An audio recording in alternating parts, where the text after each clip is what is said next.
every Friday, courtesy of our friends at the Dairy Queens, the DQs of Northwest Edmonton and Sherwood Park. That's Palisades, Namao, Newcastle, Westmount, and Baseline Road. We roll out the red carpet and give you a chance to bring the heat, to blow off a little steam. We want to hear from you. That's right. We want you to bring your hot takes because it's the Flamethrower, presented by the DQs of Northwest Edmonton and Sherwood Park. And this one, this is Lance, who's kicking a hornet's nest. Lance writes in from the Paw, Manitoba. Shout out to the Paw. Lance says, I've just discovered Real Talk this month and I've caught every episode since. Lance, we love it. He says, but let me get this straight. Alberta wants its own pension plan? Seriously? He says, these are my words. These are Lance's words, not mine. Okay, Lance's words, not mine. He says, I can just picture it now. A bunch of rag pigs managing your retirement savings, wearing hard hats and sipping on Tim's. Like, come on, Alberta. You want to break away from the big, bad national pension plan and create your own? What is this, like some sort of like Wild West fantasy? You going to invest in oil and rodeo exclusively?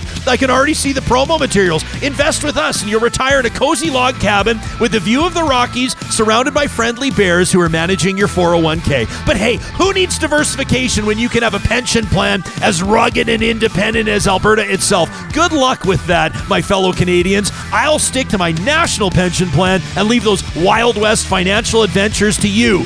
Yeehaw, or whatever. That from Lance. Lance, we say Yahoo, but I digress. This from Gerald, who says, Jespo, on healthcare and privatization, you brought up the fact a few shows ago that sometimes in life things aren't fair, and you're not wrong. Remember I said that not everybody eats the same meals, not everybody wears the same clothes, not everybody lives in the same houses, and then we laughed that politicians could never get away with saying that. Well, Gerald says, we do have acts, though, and laws that guarantee access to healthcare for everybody, and the issue with two-tier healthcare is that we presently have a shortage in doctors and nurses and services nationwide. So you tell me, Jespo, how privatization will fix that. I wouldn't try, Gerald. He says, how will it create more doctors? Like, not long-term, but like today, right now. If there truly was a believable scenario where private for-pay healthcare created better high-quality public healthcare, then have at it, but I don't see it.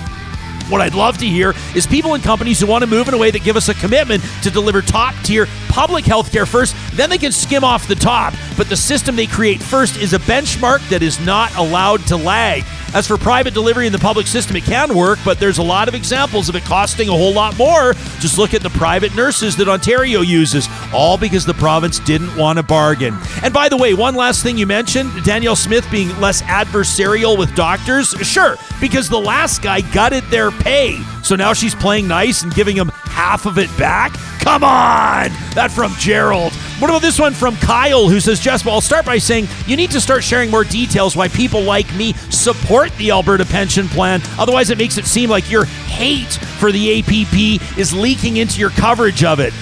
First of all, Kyle, I don't hate an APP because there is no APP. There's nothing to hate. I'm just saying you don't have any information to form your opinion. You say you support the APP, but how and why? You don't even know how much money you're getting. They're telling you you're going to pay less into it and take more out of it, but you don't know. You wouldn't counsel your friend to leave his family for the Russian bride on the internet that he's never met. You wouldn't counsel your buddy to leave his job for the promise of a new employment that hasn't come with a contract, that there's no stated salary or benefits. It would be a bad idea until you had the facts, right? But let's get to your email. Kyle says there's a federal court ruling regarding trading in TFSA accounts. And don't worry, guys, it's not boring. Kyle actually gets to the point on this. He says it alarms me. He says this is the financial flamethrower. He says basically the ruling creates and allows 6 arbitrary discretionary factors that could rule anybody's TFSA as a business, making it taxable. It could depend if their frequency of trades or how long you hold the stock, if you have knowledge of the security market, if you have an account outside of a TFSA, if you research the market too much before making the trade, or if your stock trades are speculative instead of long-term dividend holdings. He says this ruling is dangerous and the federal government's got to patch this hole because it makes every Canadian vulnerable to losing their TFSA account status. It potentially makes all managed TFSAs illegal. He says we don't tax casino winnings from people. We don't tax settlements. Why should something as speculative as a casino game be taxed if it's used in a tax-free account? Kyle says, I feel like this isn't being talked enough about, and I hope you can provide some insight. That from Kyle. Buddy, I know where my expertise starts and stops, and it's not on TFSAs, but I appreciate you putting that on our radar. Sounds like fodder for a future show. And finally, this from Judy, who says, Ryan, I know that everything that's going on in the world makes this at the bottom of the list with regards to importance, but something happened this week for the 100th time, and it just prompted me to write in. Judy's making her Flamethrower debut.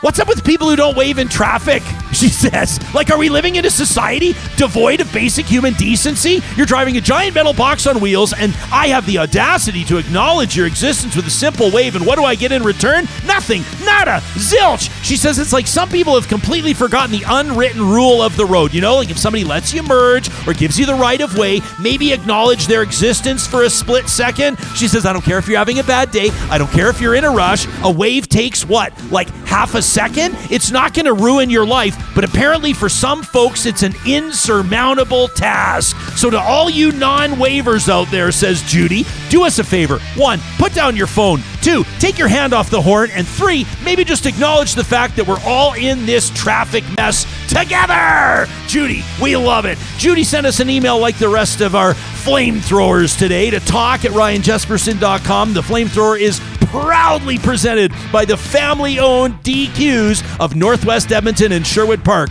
John Hicks recommends the dairy-free dilly bars. Thanks for being a part of Real Talk this week. We're back at it Monday, and we'll see you then.